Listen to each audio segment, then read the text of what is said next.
Quero convidar você a abrir a sua Bíblia na carta de Filemão. Filemão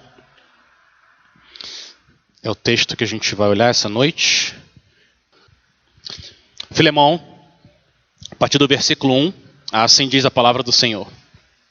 Paulo, prisioneiro de Cristo Jesus, o irmão Timóteo, a você, Filemão, nosso amado cooperador, a irmã Áfia, Arquipo, nosso companheiro de lutas, e a igreja que se reúne com você em sua casa. A vocês, graça e paz da parte de Deus, nosso Pai, e do Senhor Jesus Cristo. Sempre dou graças a meu Deus, lembrando-me de vocês nas minhas orações, porque ouço falar da sua fé no Senhor Jesus e do seu amor por todos os santos. Oro para que a comunhão que procede da sua fé seja eficaz no pleno conhecimento de todo o bem que temos em Cristo. Seu amor me tem dado grande alegria e consolação, porque você, irmão, tem reanimado o coração dos santos. Por isso, mesmo tendo em Cristo plena liberdade para mandar que você cumpra o seu dever, prefiro fazer um apelo com base no amor. Eu, Paulo, já velho e agora também prisioneiro de Cristo Jesus, apelo em favor de meu filho Onésimo, que gerei enquanto estava preso. Ele antes lhe era inútil, mas agora é útil, tanto para você quanto para mim. Mando de volta a você como se fosse o meu próprio coração. Gostaria de mantê-lo comigo para que me ajudasse em seu lugar enquanto estou preso por causa do Evangelho. Mas não quis fazer nada sem a sua permissão, para que qualquer favor que você fizer seja espontâneo e não forçado. Talvez ele tenha sido separado de você por algum tempo, para que você o tivesse de volta para sempre. Mas não mais como escravo, mas acima de escravo, como irmão amado. Para mim, ele é um irmão muito amado, e ainda mais para você, tanto como pessoa quanto como cristão. Assim, se você me considera companheiro na fé, receba-o como se estivesse recebendo a mim. Se ele o prejudicou em algo ou lhe deve alguma coisa, ponha na minha conta. Eu, Paulo, escrevo de próprio punho, eu pagarei, para não dizer que você me deve a própria vida. Sim, irmão, eu gostaria de receber de você algum benefício por estarmos no Senhor. Reanime o meu coração em Cristo. Escrevo-lhe certo de que você me obedecerá, sabendo que fará ainda mais do que lhe peço. Além disso, prepara-me um aposento, porque graças às suas orações espero poder ser restituído a vocês. Epáfras, meu companheiro de prisão por causa de Cristo Jesus, envia-lhe saudações. Assim como também Marcos, Aristarco, Demas e Lucas, meus cooperadores. A graça do Senhor Jesus Cristo seja com o espírito de todos vocês. Amém. Vamos orar mais uma vez?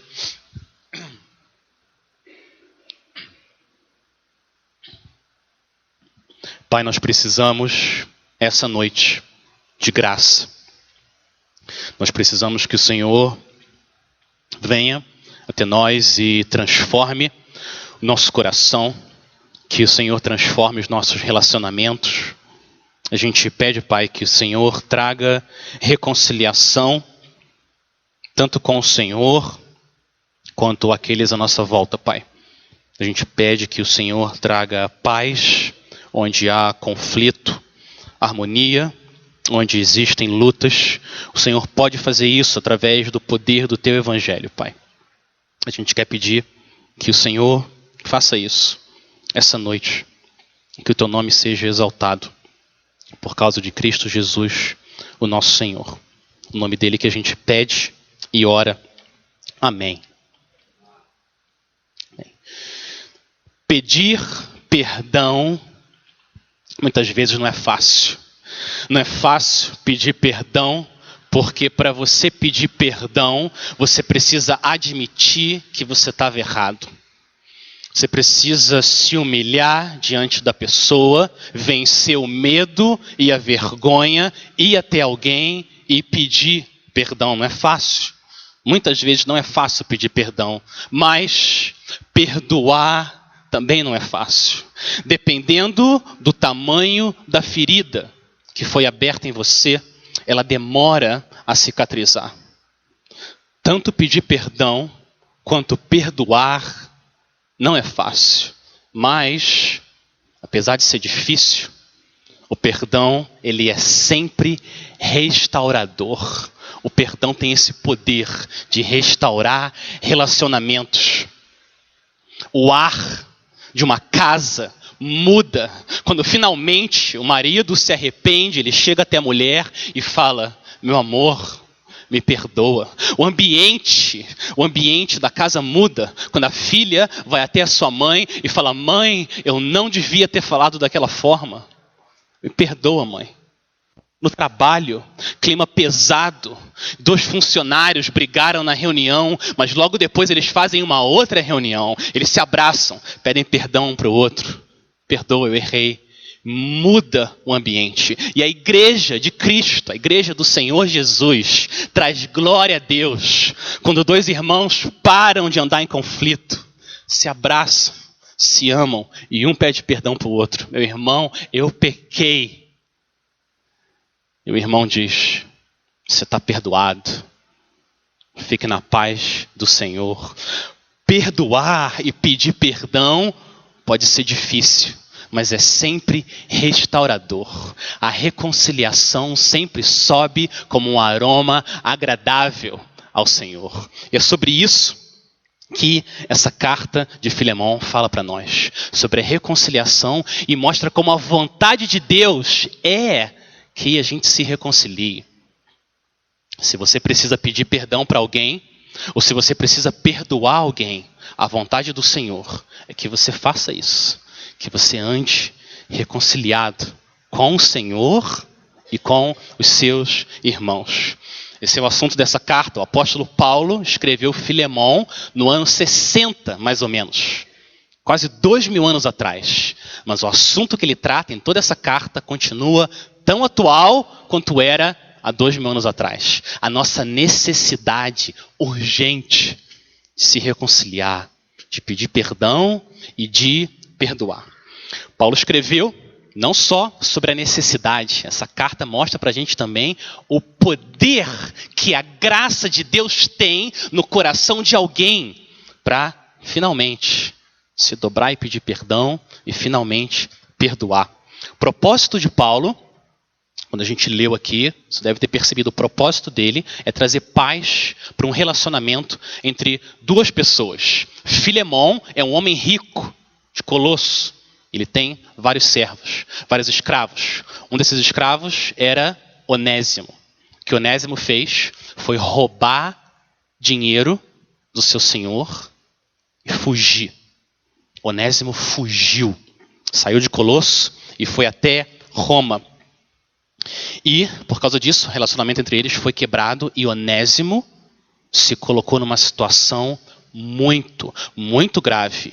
Para você ter uma ideia de quão grave era a situação de Onésimo, esse servo, na mesma época que Filemão foi escrito, a gente tem registros de um italiano, alguém de Roma, rico, um homem rico, que foi morto por um de seus escravos. Ele foi morto. Pedâncio II. E o governo, para mostrar que esse tipo de coisa não se faz, o que eles fizeram foi, eles pegaram os 400 servos que Pedâncio tinha e executaram cada um desses 400 servos publicamente, para não acontecer de outros escravos se rebelarem. Essa é a gravidade da situação que Onésimo se colocou quando ele roubou Filemão e fugiu. Agora a gente ouve essas passagens, a gente vê essa situação grave que Onésimo se colocou, e a gente ouve sobre escravidão, e a gente fica pensando, como é que um cristão pode ter escravos? 15 minutos antes de eu sair de casa, a minha filha estava perguntando sobre o que eu ia falar, e eu falei isso para ela. Como assim?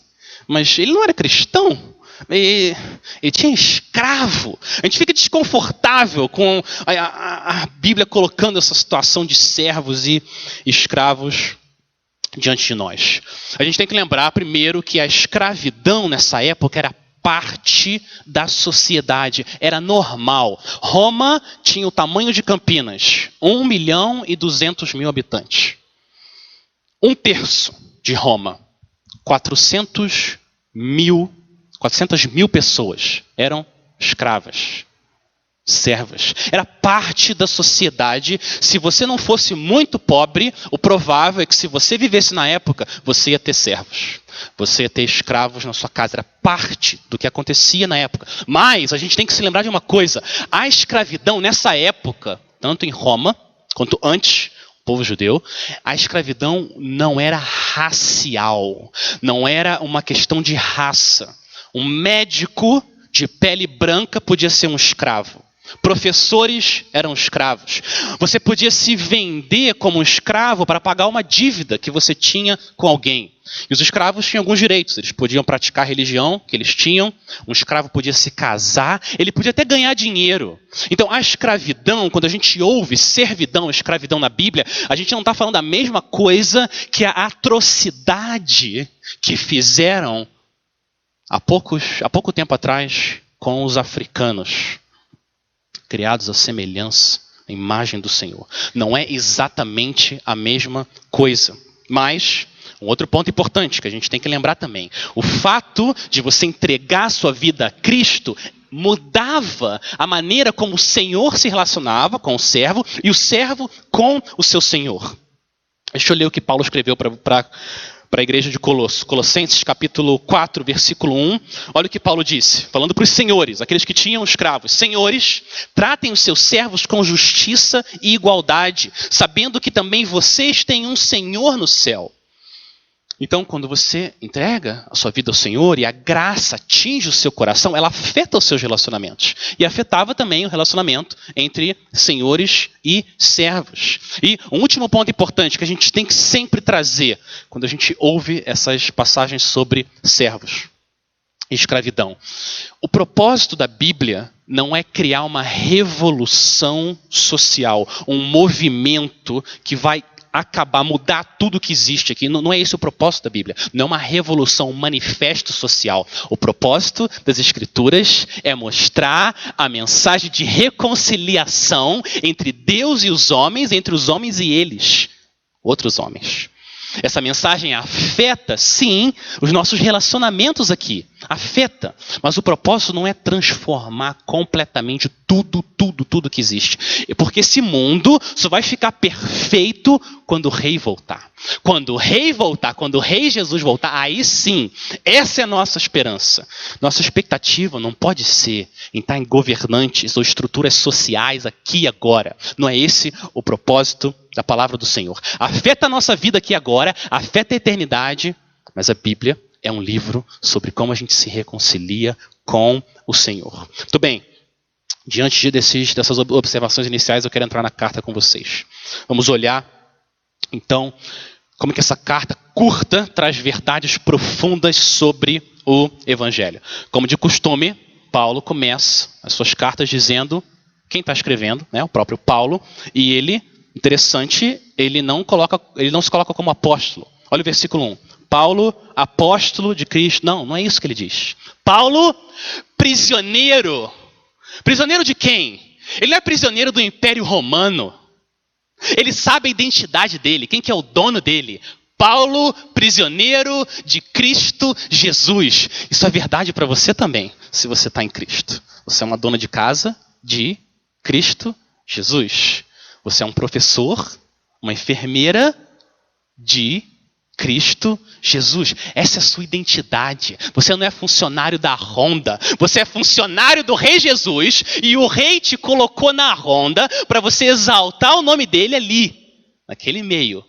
Você não é funcionário da Honda ou de nenhuma outra empresa nesse mundo. Você pertence ao Senhor Jesus. Essa é a sua identidade. Aonde você for, você está carregando o nome mais sublime do mundo. E isso é um privilégio, mas é também, a gente tem que lembrar sempre, uma responsabilidade enorme que todo cristão carrega, aonde ele for.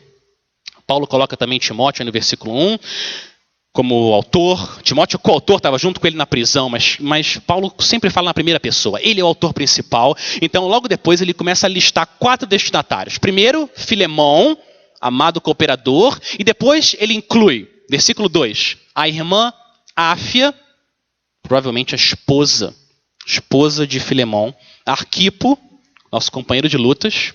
Arquipo era um líder na igreja lá de Colosso.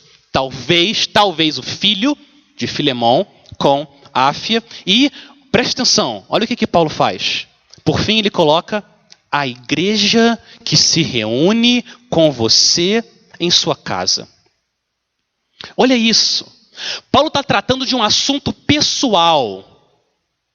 Um servo fugiu do seu senhor. Um assunto pessoal. Mas ele escreve para a igreja toda. Ele quer que a igreja toda ouça aquela carta. Por quê?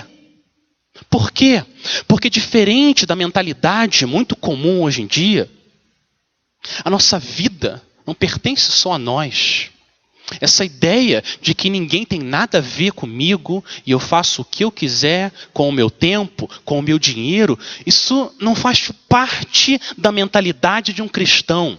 Eu posto o que eu quiser na rede social e as pessoas não têm a ver comigo. Isso não é mentalidade de um crente. Tudo que a gente faz, a gente carrega o nome do Senhor Jesus, a gente carrega junto o nome de toda a igreja. Porque a gente tem um cabeça, que é Cristo, e nós estamos juntos, como membros de um mesmo corpo. Tudo que a gente faz, a gente representa o Senhor e a igreja. E esse assunto importante na vida de Filemão tem que ser tratado diante de toda a igreja. Importante a gente sempre ter em mente isso. Os cristãos são aqueles que abandonaram uma mentalidade individualista e abraçaram essa ideia que eu sou um membro de um corpo. O que eu faço afeta todos. O que acontece com alguém me afeta. Essa é a igreja. Um cristão, ele abandona essa ideia de que eu sou só eu e agora eu pertenço ao meu Senhor e eu pertenço aos meus irmãos. Essa é a beleza da unidade do corpo de Cristo. Sempre que a gente for fazer alguma coisa, pensa, primeiro, isso vai trazer glória a Deus. Segundo, isso vai edificar. Se eu escrever isso, se eu falar isso, isso vai edificar o meu irmão? Se a resposta é sim, vai em frente. Mas se a resposta é não, para quê? Para que desonrar o nome do Senhor e magoar, machucar, não abençoar a vida da igreja de Cristo? Olha como Paulo termina a saudação no versículo 3. Ele deseja o que a gente mais precisa nesse mundo, da única fonte que pode dar isso para a gente. Graça e paz que vem de Deus Pai e de Deus Filho, o Senhor Jesus Cristo. Depois da saudação, ele começa a orar. Versículo 4 e 5. Depois da saudação vem a oração de gratidão. Deixa eu ler de novo, versículo 4. Sempre dou graças ao meu Deus, lembrando-me de você nas minhas orações. Por quê? Porque ouço falar da sua fé no Senhor Jesus e do seu amor por todos os santos. Você sempre vai encontrar essa marca em todos os filhos de Deus. Sempre. Fé no Senhor Jesus, amor pelos santos. Essas são as 2 marcas que você encontra nos filhos de Deus. Paulo vê essas evidências na vida de Filemão. E o que ele faz? Ele vai até o Senhor e ele agradece a Deus. Quando você orou hoje, meu irmão, minha irmã, quando você orou hoje, você colocou diante do Senhor as evidências de graça que você vê na vida dos seus irmãos. E você agradeceu a Deus pela vida deles. Como é importante a gente fazer isso. No começo da semana eu estava frustrado com o irmão. Eu não deveria estar. Mas eu estava. Coração duro, que ainda luta com o pecado. Às vezes acontece, a gente fica frustrado. E aí você chega em Filemão, versículo 5. E o Senhor chama você a agradecer a Deus pelas evidências que você vê da obra de Deus na vida do seu irmão. Você começa a colocar diante do Senhor. Começa a lembrar as evidências, várias evidências de graça na vida desse irmão. E o Senhor começa a derreter meu coração. Começa a ficar mais grato. Começa a agradecer, verdade, pela vida dele.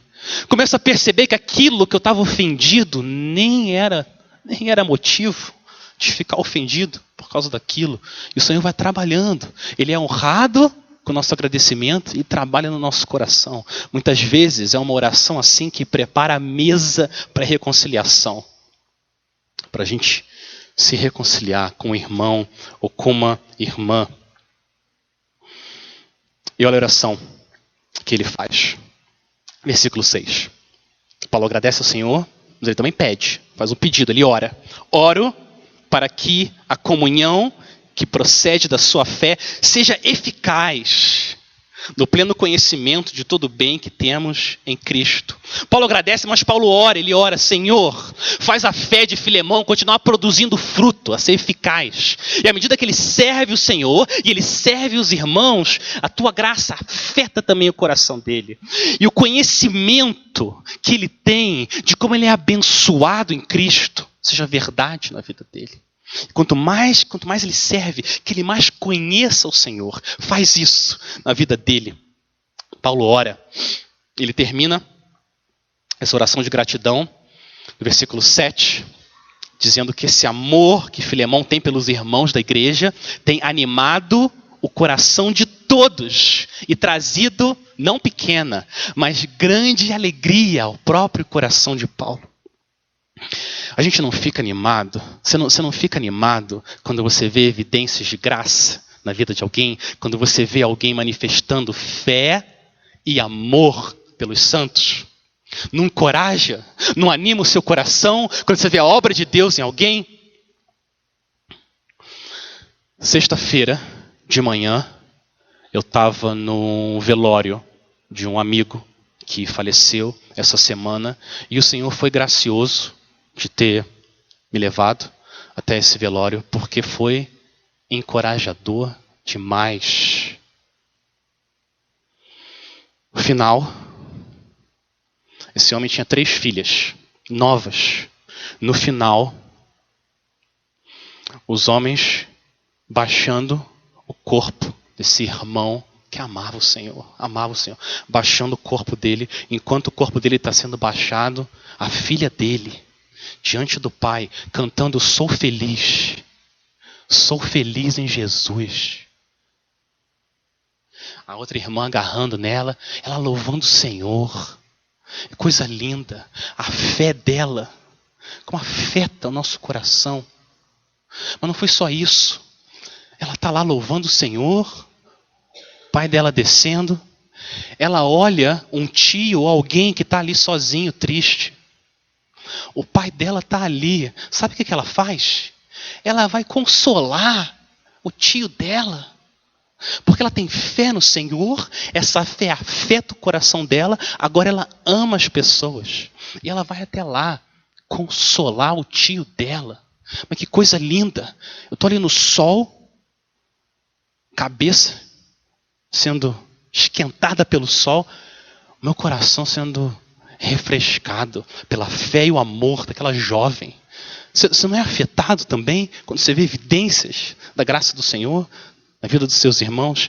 Esse é o benefício, a vantagem, a bênção de você estar envolvido na igreja do Senhor, porque a gente é encorajado, reanimado no Senhor, quando a gente vê a fé e o amor que o Senhor derrama no coração do seu povo.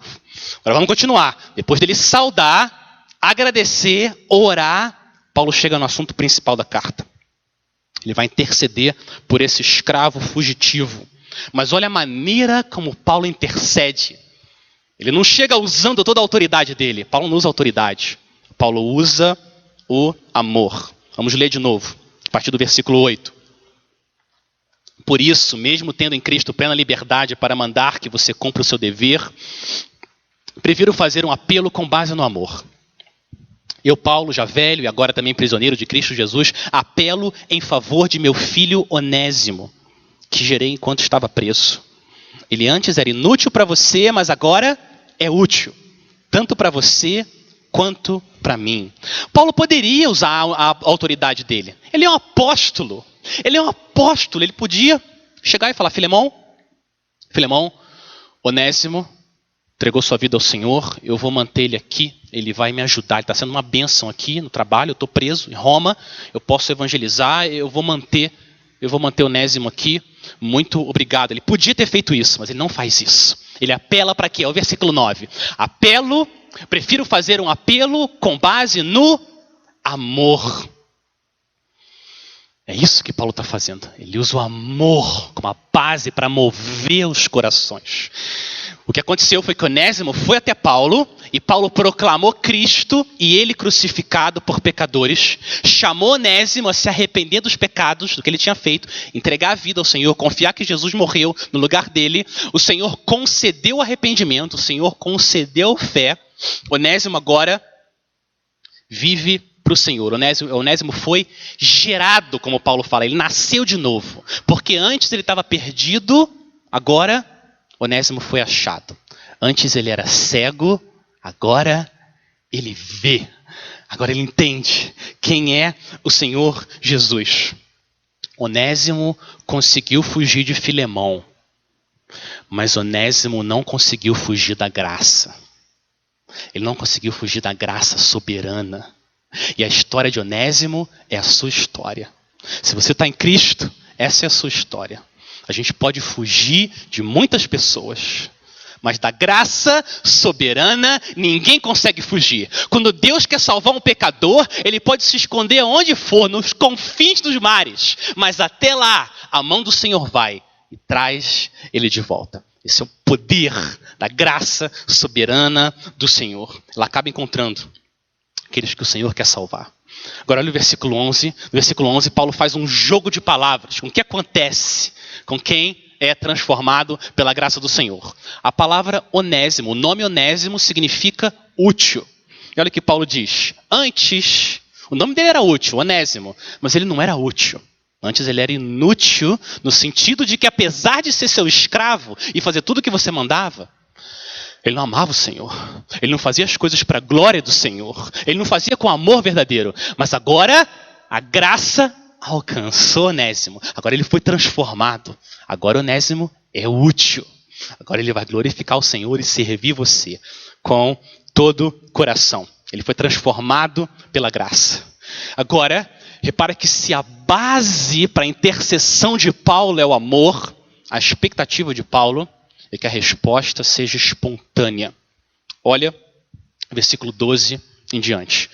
A resposta de Filemão tem que ser espontânea. Versículo 12. Mando de volta a você como se fosse o meu próprio coração. Gostaria de mantê-lo comigo para que me ajudasse em seu lugar enquanto estou preso por causa do Evangelho. Mas não quis fazer nada sem a sua permissão, para que qualquer favor que você fizer seja espontâneo e não forçado.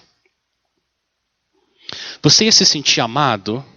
Você ia se sentir amado se você chegasse para alguém no final do culto e falar: olha só, eu preciso de uma carona, você pode me dar uma carona? De novo! De novo a carona! Você vive pedindo carona, tá, vai, entra no carro, vou te levar. E a pessoa leva você para casa de cara emburrada, nem olha para você e entrega você no destino. Você se sente amado?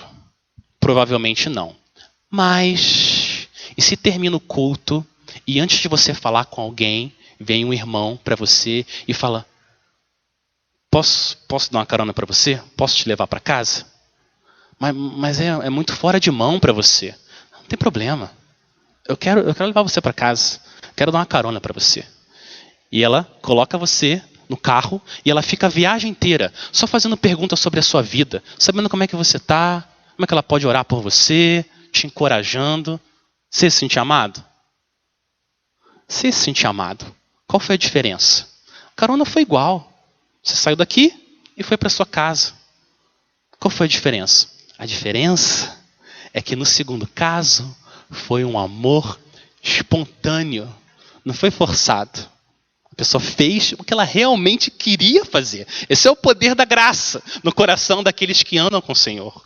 É isso que Paulo está chamando aqui Filemão a fazer. Ele quer que Filemão faça de forma espontânea, não forçada. Seria uma bênção enorme Paulo manter Onésimo ali. Ele está preso em Roma, acorrentado, não pode sair. Pode ensinar, pode pregar, mas ele está preso lá. Seria uma bênção enorme. Mas Paulo não quer fazer isso. Ele não quer forçar. Ele quer que o amor seja espontâneo. Ele quer que seja feito com alegria. Por quê? Porque a verdadeira religião sempre envolve os desejos. Sempre. A verdadeira religião, ela envolve os desejos do coração. Ela transforma de dentro para fora. Não é só comportamento superficial. Ela transforma o nosso coração. O amor cristão é, por definição, um amor espontâneo. E o exemplo supremo disso é o Senhor Jesus. Olha o que ele disse. A cruz de Cristo é o exemplo. Jesus não foi forçado a morrer por ninguém. Olha o que Jesus disse, João 10,17.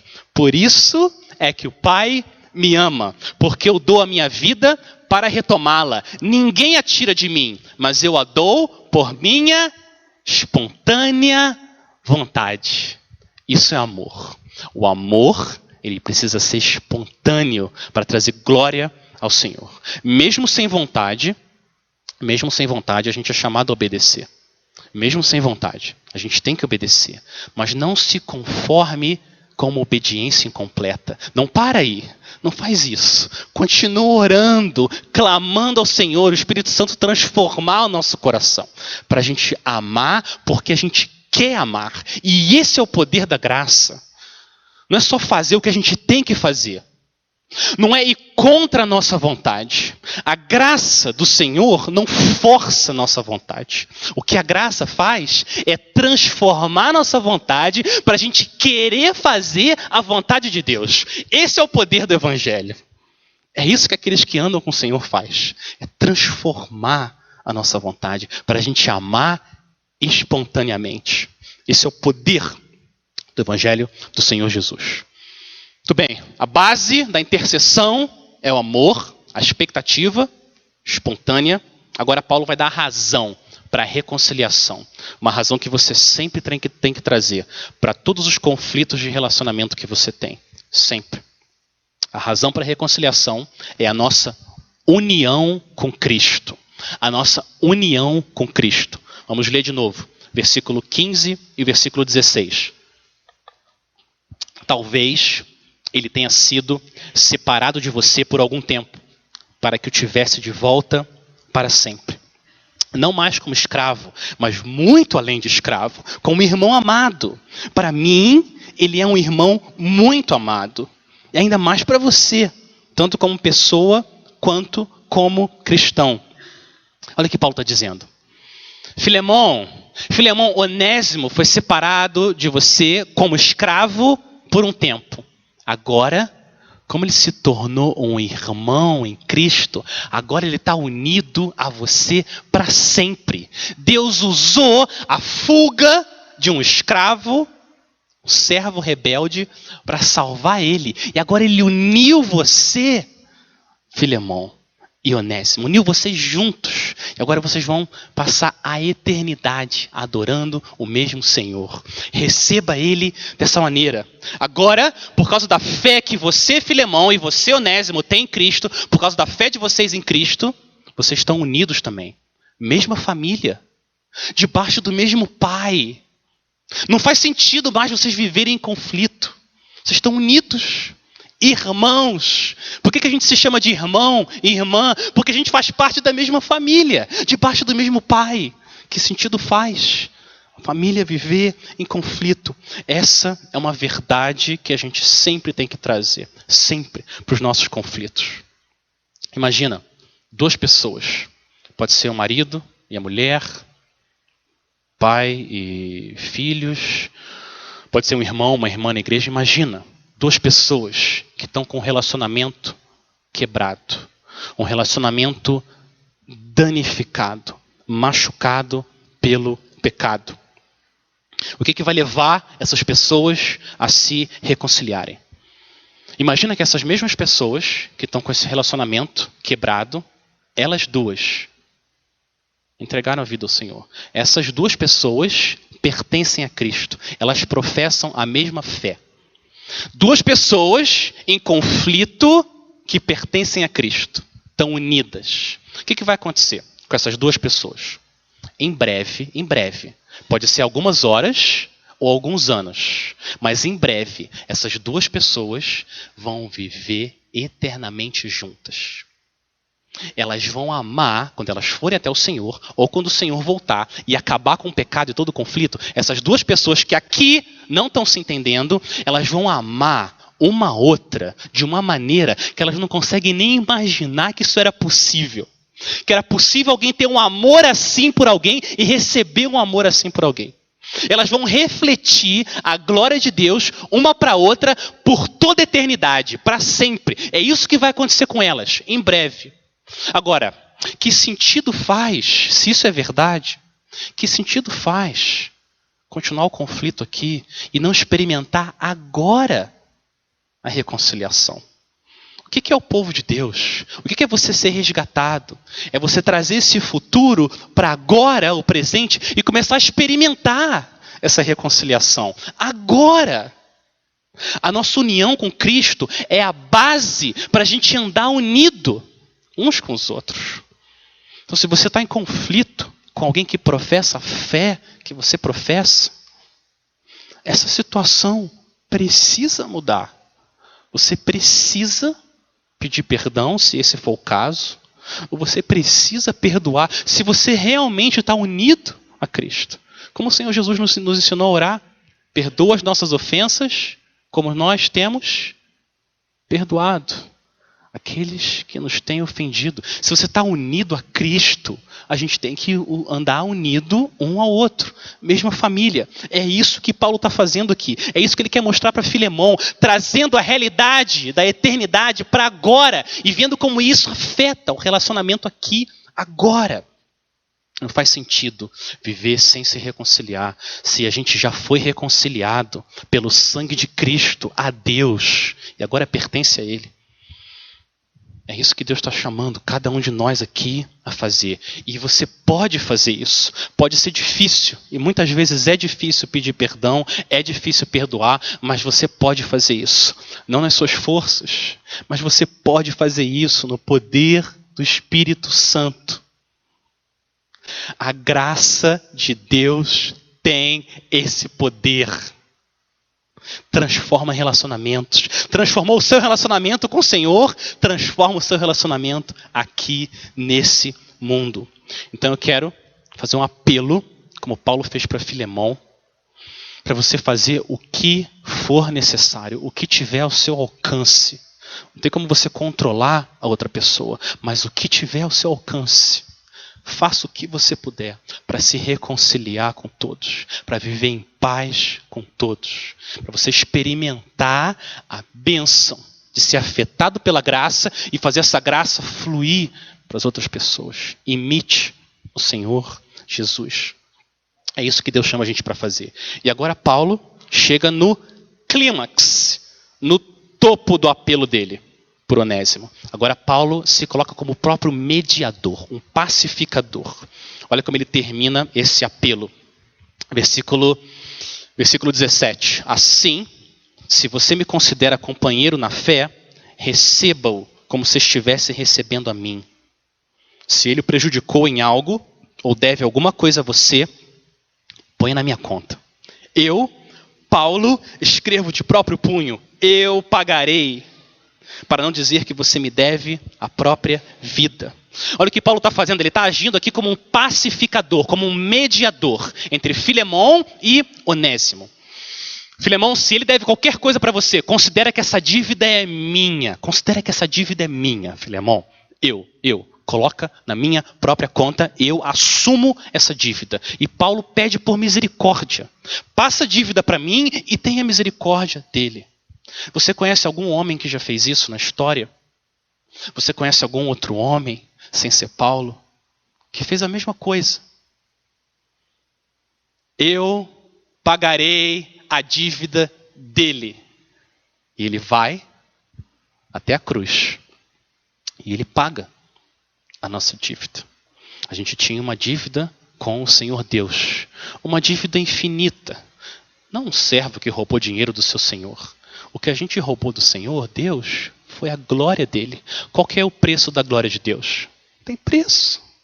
A glória de Deus não tem preço. Mas foi isso que a gente fez com o nosso pecado. E o que o nosso mediador fez? Eu pagarei. E ele foi até a cruz e ele cravou o escrito de dívida que era contra nós, com os cravos na mão dele, lá na cruz. Completamente paga a nossa dívida. E a gente recebe agora misericórdia do Senhor. O que Paulo está fazendo aqui é exatamente o que Cristo fez por nós e é o que o nosso Senhor Jesus agora chama nós a fazermos. Nós sermos mediadores, pacificadores de conflito. É isso que o Senhor nos chama a fazer. E olha como Paulo termina agora. Paulo termina fazendo um apelo emocional. Ele chama Filemão, o poder para você perdoar está em olhar para Cristo. Eu estou agindo como Ele aqui, como mediador. Agora faz isso, Filemão, versículo 20. Sim, irmão, eu gostaria de receber de você algum benefício por estarmos no Senhor. Reanime o meu coração em Cristo. Escrevo certo de que você me obedecerá, sabendo que fará ainda mais do que lhe peço. Paulo coloca a expectativa lá no alto. Ele sabe o poder da graça na vida de um pecador. Eu acho que você vai fazer mais, Filemão. Manda de volta Onésimo para mim aqui, para a gente trabalhar juntos pela obra do Senhor. Versículo 22. Além disso, prepare-me um aposento, porque graças às suas orações, espero poder ser restituído a vocês. De novo, o apóstolo Paulo mistura autoridade e gentileza. Olha o que ele faz. No versículo 7, ele tinha dito que a fé e o amor de Filemão reanima o coração dos santos. Agora o que ele pede para Filemão? Filemão, de novo, reanima o nosso coração. Receba Onésimo com graça. Perdoa esse agora irmão seu. Perdoa ele. Receba ele, não como um escravo fugitivo, mas como um irmão amado. Agora, não sei se você ficou se perguntando, a gente lê essa carta aqui, o que aconteceu lá, na hora, com Filemão? Quando há 2000 anos atrás, Filemão recebeu essa carta, esse pedido de Paulo, o que será que Filemão fez? Será que Filemão recebeu Onésimo, perdoou, abraçou ele, agora como irmão? Ou será que Filemão entregou Onésimo às autoridades romanas e Onésimo foi executado? O que aconteceu? A gente não tem nenhum registro histórico do que aconteceu com Onésimo, mas eu entendo que a gente não precisa ter dúvida que Filemão recebeu Onésimo. Onésimo chegou lá, implorou perdão e misericórdia. E Filemão recebeu o seu servo, não mais só como servo, mas como um irmão amado. Como é que a gente tem certeza disso? Como é que uma carta dessa ia ser preservada se Filemão tivesse ignorado o pedido do apóstolo Paulo? Essa carta ia ser um testemunho da falta de graça e perdão na comunidade cristã. Você acha que isso ia acontecer?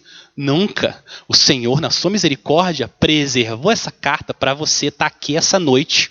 Vários motivos, mas um deles era para você estar aqui essa noite e ouvir o poder que a graça tem para reconciliar as pessoas com o Senhor e umas com as outras.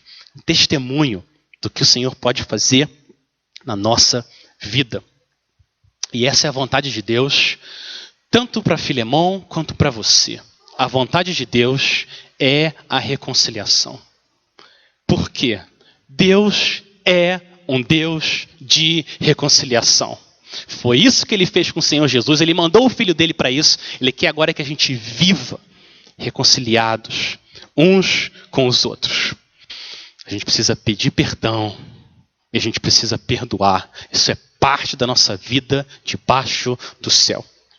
Olha como Paulo termina agora a saudação. Ele cita Epáfras, que plantou a igreja em Colosso. Ele cita no versículo 24 dois autores de evangelhos. Marcos escreveu o evangelho. Lucas escreveu outro evangelho. Paulo não acreditava em carreira solo. Ele está na prisão. Ele está cheio de irmãos ali trabalhando junto com ele, ajudando ele no reino de Deus. E, por fim, Ele termina com essa bênção, uma bênção apropriada, depois de chamar Filemão a agir com graça, depois de encarnar graça como mediador entre duas pessoas, ele termina dizendo, versículo 25, a graça do Senhor Jesus Cristo seja com o espírito de, não só Filemão, de todos vocês. Talvez você esteja no papel de Onésimo. Talvez você esteja aqui essa noite no papel de Onésimo. Você precisa pedir perdão para alguém.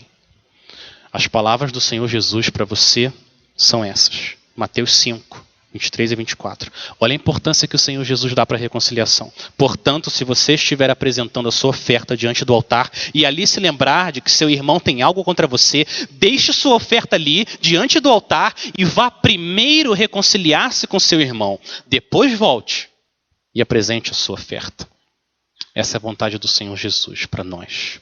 Agora, se você está na situação de Filemão, o que você precisa é perdoar uma pessoa que pecou contra você. As palavras do Senhor Jesus para você são essas. Colossenses 3, 12 e 13. Portanto, como povo escolhido de Deus, santo e amado, revistam-se de profunda compaixão, bondade, humildade, mansidão e paciência. Suportem-se uns aos outros e perdoem as queixas que tiverem uns contra os outros. Perdoem como o Senhor lhes perdoou. E agora, para todos nós, sem distinção, todos nós estamos no papel de Paulo. O Senhor nos chama a gente entrar nos conflitos como um instrumento, um vaso de barro, mas um instrumento do Senhor para trazer paz. Todos nós estamos nessa posição. A promessa do Senhor para aqueles que semeiam a paz é essa. Mateus 5:8. Bem-aventurados os pacificadores, pois serão chamados filhos de Deus. Essa é a promessa para quem vive semeando paz nesse mundo cheio de conflito e desarmonia. A questão, meus irmãos, a questão não é se a outra pessoa merece o seu perdão ou não. A questão não é se a outra pessoa merece ou não o seu perdão, porque nenhum de nós merece o perdão. Nenhum de nós merece o perdão. Quem que merecia ser reconciliado com o Senhor? Ninguém, nenhum de nós. A questão não é essa. A questão é se a graça afetou o seu coração e você entende o escrito de dívida que foi cravado na cruz. Agora você tem poder do Senhor para conseguir estender perdão e graça para as pessoas. Você não fica mais exigindo coisas. Você perdoa, você quer viver em paz, você quer imitar o seu Senhor, o Senhor da graça, o Senhor que reconcilia pessoas com Ele próprio. Mas para você ter esse poder que é algo sobrenatural, de você conseguir se humilhar e pedir perdão, e se humilhar e perdoar, para você ter esse poder, você tem que ir até a cruz. Você tem que ir até a cruz de Jesus, ver os seus pecados perdoados ali. E aí você volta da cruz, pronto para perdoar. É aí que a gente tem poder para amar e se reconciliar com as pessoas. Ser cristão, ser um crente, é alguém que foi perdoado e alguém que perdoa. É isso que o Senhor está nos chamando aqui em Filemão. A gente viver em reconciliação, reconciliados pela graça. Peça perdão para quem você precisa. Perdoe quem você precisa. E assim, o Deus da graça é glorificado. Esse é o chamado do Senhor. Vamos orar? Vamos terminar orando e pedindo para o Senhor fazer isso nas nossas vidas.